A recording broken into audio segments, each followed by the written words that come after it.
Welcome back to Daksh Online Classes. As you know, we have already covered it. Chapter 2 English NCERT book Honeysuckle Part 2. So, today we will learn about Chapter 2 Part 3 last portion. So, let's begin.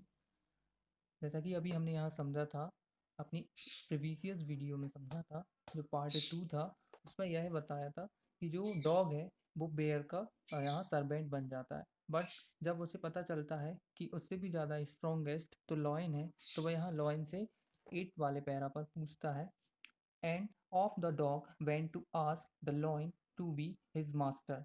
अब जो dog है वो lion से पूछता है क्या वो उसका मास्टर बनेगा। The lion agreed to it and the dog stayed with him and served him for a long long time. और जो लॉयन है वो इस बात से एग्री हो जाता है और वो बहुत लंबे समय तक ऐसे ही मालिक और नौकर के रूप में दोनों रहते हैं। It was a good life and he had nothing to complain of, for there was no stronger beast in the forest than the lion and no one dared it touch the dog or offend him in any way। अब यह बहुत लंबे समय तक चला। अब क्या था, डॉग की बहुत अच्छी लाइफ हो गई थी और बहुत लंबे समय तक वह उसका नौकर बन के किसका, लॉयन का, बहुत अच्छे से रहने लगा। और अब उसे अपनी जो लाइफ थी उससे किसी भी प्रकार की कोई शिकायत या कंप्लेन नहीं थी। अब वह उसे पता था कि वो एक ऐसे मालिक के साथ रह रहा है जो सबसे ज़्यादा स्ट्रॉन्गेस्ट है पूरे के पूरे जंगल में, और उसको अब पूरे के पूरे जो जंगल में कोई उसे टच भी नहीं कर सकता, यानी कि उसे कोई डरा भी नहीं सकता। अब हम आते हैं अपने 9 पैरा पर। But one day the two of the them were walking side by side along a path that run amid bare cliffs। cliffs means होता है जो स्टीप हाई रॉक, जहाँ पे क्या कहते हैं, जहाँ बहुत बड़ा पत्थर होता है, जहाँ आप लोगों ने देखा होगा कई बार पिक्चर्स में, जो जो लॉइन जिस पर खड़ा होकर पूरे के पूरे जंगल पे नजर रख सकता है। Often at the edge of the sea, जिस पे खड़े होके हम समुद्र को भी देख सकते हैं। Okay. But one day the two of them were walking side by side along a path that ran amid wire cliffs when all of a sudden the lion stopped। अब वो एक दिन क्या हुआ, दोनों की दोनों एक रास्ते पर साइड साइड बाय साइड दोनों साथ में चल ही रहे थे। अचानक से जो लॉयन है वो जब क्लिफ्स पर पहुंचा और उसने अचानक से वह रुक गया।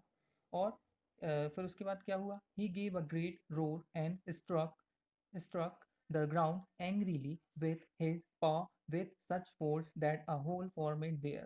Then he began to back away very quietly।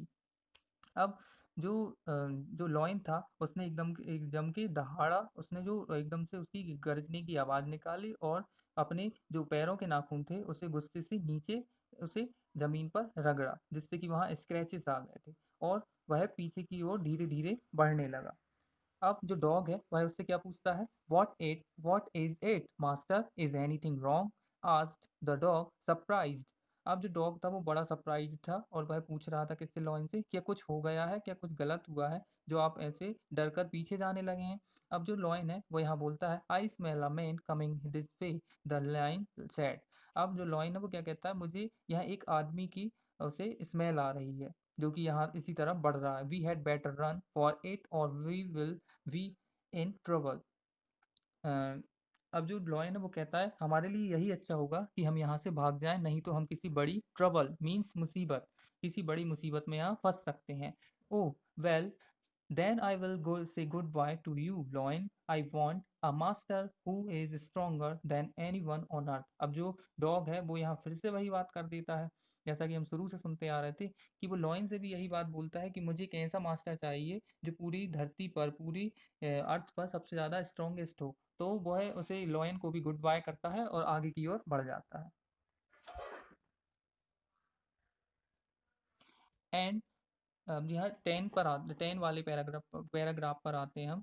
End of the dog went to join the man and he stayed with him and served him faithfully.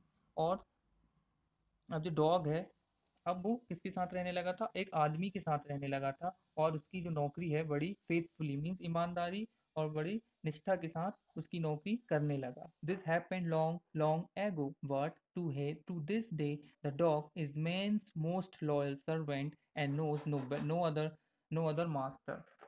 और यहाँ पे ये भी हमें पता चलता है, तब से लेकर आज तक बहुत लंबे लंबे समय, तब से लेकर आज तक बहुत लंबा समय हो गया। अब जो अब के समय की बात है कि एक डॉग एक बहुत ही लॉयल सर्वेंट बन चुका है, जो कि एक आदमी का या फिर एक किसी इंसान का बहुत ही ज़्यादा ऑनेस्ट सर्वेंट है, जो पूरी अपने मालिक की बात सुनता है। तो इसी तरह से एक डॉग जो है एक इंसानों का एक सर्वेंट बना और इस तरीके से इंसानों के पास रहने लगा।